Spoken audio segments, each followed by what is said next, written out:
So Joe, as I think about legacy, and I think of my legacy in terms of making disciples who make disciples, and that's my heart. That's what, I want to look back on and go, oh, at least we did a good job of doing that. Yeah. I would look at you as one of the people who embodies that. Wow. And who I'd be most, excited about in terms of your journey, because I've had the privilege of watching you from a baby, basically, grow up in Kerith and grow into this amazing follower of Jesus. Thank you. Your love, your passion for him is just infectious and such an inspiration to so many of us. But you are not just now this really brilliant disciple of Jesus, but you're now discipling other people. And, even at your young age, you've got this heart to just sow what God has done in you into others. And for me, that just embodies everything that I long for. And everyone of every age in Kerith, whether it's a young person like you or an older person like me, that we would all be on those journeys of growing closer to Jesus. Yeah. But also then helping raise up other people who can then raise up other people who do that. Yeah. And it'd be great to hear a couple of people maybe in your life who have been that, sort of mentor, that discipler to you. Tell us about a couple of those relationships that you've had. I've had so many in my life. I think...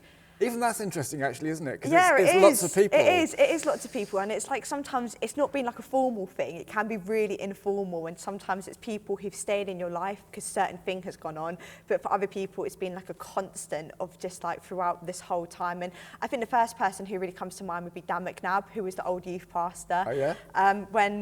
I did academy when I just came straight out of school, and I remember he just always just spoke life, and he spoke encouragement over me, and he saw goodness within me that I didn't see, and he always called it out on me. And there'd be many times that we would just go out for food, and he would just, he'd be such an encourager. And I love the fact that when I spent time with him, we would just talk about anything. We would talk about ministry, we would talk about life, we would talk about what do I want to do next, where do I see this going. He would come to me with something going on in ministry. We would just cover all areas of life. And I think what I love about those relationships, when you look up to someone and you go, actually, I value your input, I value your insight, is nothing's really off subject.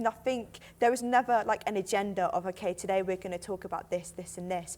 But if I had a question about faith, or if I'd been reading something in the Bible and I just went, I don't understand this, can you help me out with it? And then he would just speak it through, and a lot of the times it would just be, even if he didn't know the answer, because I think sometimes you can think, if somebody was to come to me and I don't know what I'm going to do, but sometimes we would talk about it and we'd find it out together.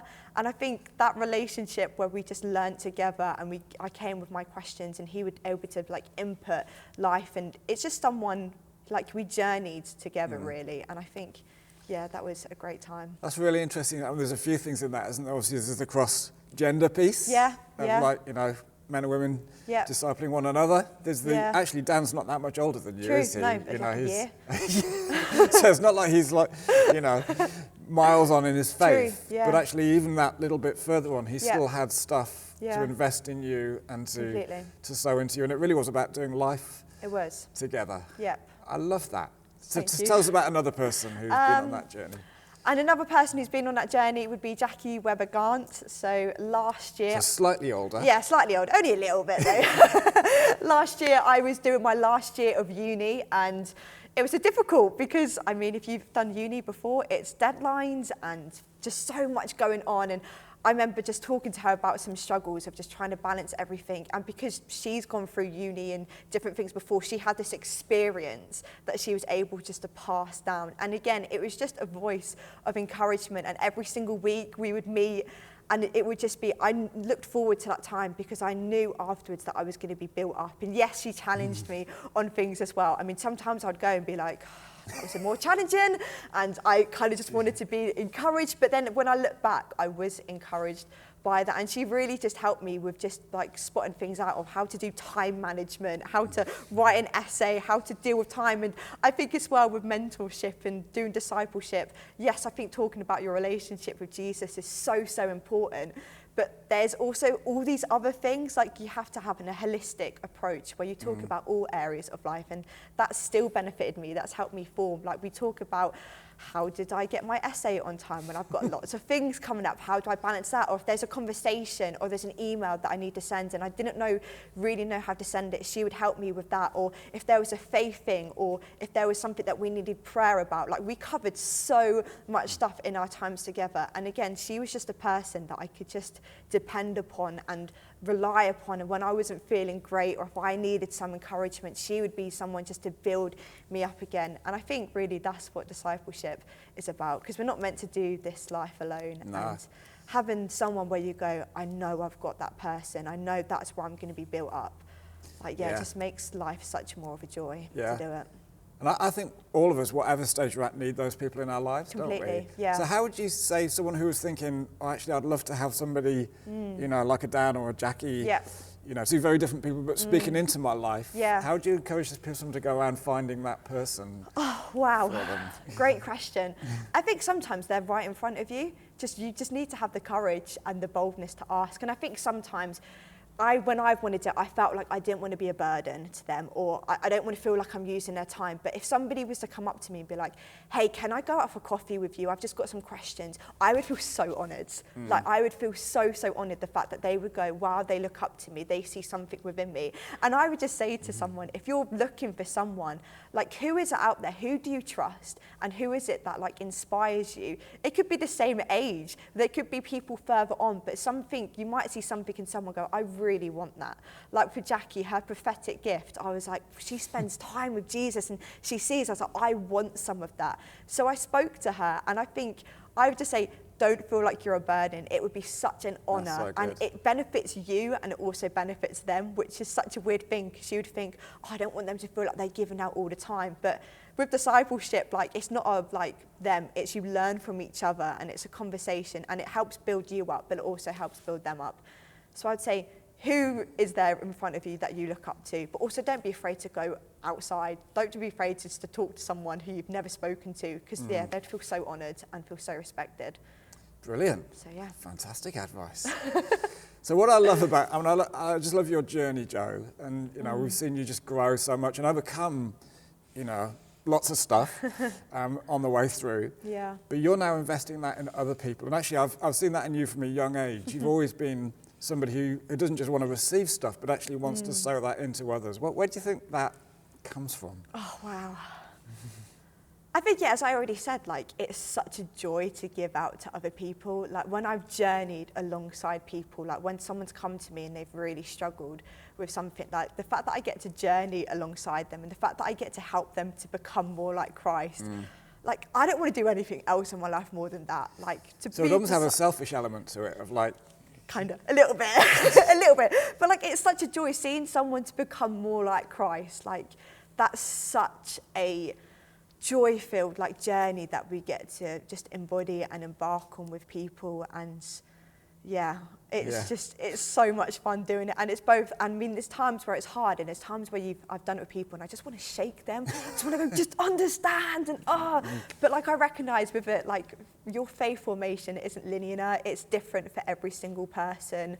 And being able to pray alongside someone and just be that community. When I think about Acts 2, for example, when they were all together in the house, like they did church, and all they did is they just were together. They shared food together. They opened up their houses. They shared everything together. Like, it's really not that complicated when you really think to it. Like, you could open your house and just go, okay, today we're going to watch a movie and we're going to talk about it. Or I'm just going to open my house to teenagers, for example, and we're just going to talk about life together. It doesn't have to be complicated. And I think for me, where I've done it is I recognise my strengths in it. So we all know I'm a foodie, so I would go out to people and take food, and we just have conversations like that. Or maybe you're into photography. You can teach someone how to do photography, and you talk about life then. So you blend like your own life and just go, okay, God, I've got this. How can you use this for your good too? So that's what I've done, really. What would you say to someone who feels like they just don't have the confidence to do it? Because you're such an outgoing person, Jo, and just so full of, like someone like me who's a sort of shy introvert and is like sat back going, I'm not sure I've got anything to invest in anybody. Yeah. What would your encouragement be? great question. I think I would say the best gift that we have is our testimony, like your own experience and your own story. And everyone has a story to share. Everyone has their own testimony. And that is the best thing that you can share with people. And don't diminish that. I would say to someone, if you feel like, just get people and just share your faith story, share how you've overcome, share a prayer that you're going through, share a Bible study that you've gone through. Like, it can just be, just sharing your story and your testimony is such a vital part. And like people, I think especially young people, when they hear how, oh, that's how faith works, that's how I've seen your faith work out in life. Like, we all have something to offer, but your story of faith, that is the best thing that you can offer to someone. Fantastic. So Joe, your particular focus is obviously youth and kids as well. Yeah. What, you know, and that's such a massive area. We saw obviously Timothy in the preach, and the example of his granny and his mum from a young age, speaking the scriptures into him and investing in him. How would you love to see our community, you know, from the young to the old, get involved in our children and our young people? What would your encouragement to be? Great. To, you know, to our community to engage in discipling that generation? That's a great question. Just get involved. Like, I think sometimes we can think, oh, young people, they're a bit scary, but they are so hungry and they are so desperate for people to speak into their lives, and they're looking for it. And within like kids and youth, we're always looking for people to join teams, and it's such a privilege. Again, like I've said it before, but I'm going to say it again. It's such a privilege and joy that we get to be part of people's faith formation. And for you to be part of that is just amazing. And like in youth, we do K-Cruise, which is like our small groups where we get together and we open the Bible and we go, okay, what does this mean? What does this mean in our life? So we talk about questions, about things that's going on in culture. And again, your own experience, your own understanding, your own knowledge of the Bible, that is a great way to offer. And we would love for you to get involved. I think sometimes you can think in youth ministry especially, oh, I can only do youth ministry if I'm down with the cool kids. And I'm like, no, like anybody can be part of it. Your own experience, your own story, your own understanding. The fact that you can talk through, okay, this is how I've been a Christian through my marriage. This is how I've been a Christian through going through job change. This is how I've been a Christian through going through working in a secular world. Like for people to see how, oh, this is how faith works, not just on a Sunday, but throughout our whole life is such an incredible, and it helps young people to say, oh, faith, I want to buy into this because I've seen that this impacts you in a good way, not just on Sundays, but throughout my whole life. So I'd say just get involved in any way. Maybe you can offer your house. Maybe you can get involved in Sundays. Maybe you can come up with resources. Maybe you can join the youth team and be part of the K-Cruise. Any way you can get involved in. So if somebody practically wanted to do that, what do they do? Email you? Yep, email me. My email is joe.phillips@kerith.church. And we would so love for anyone to get involved. And yeah, it would be great for them to join us. Fantastic, Joe. That's just brilliant.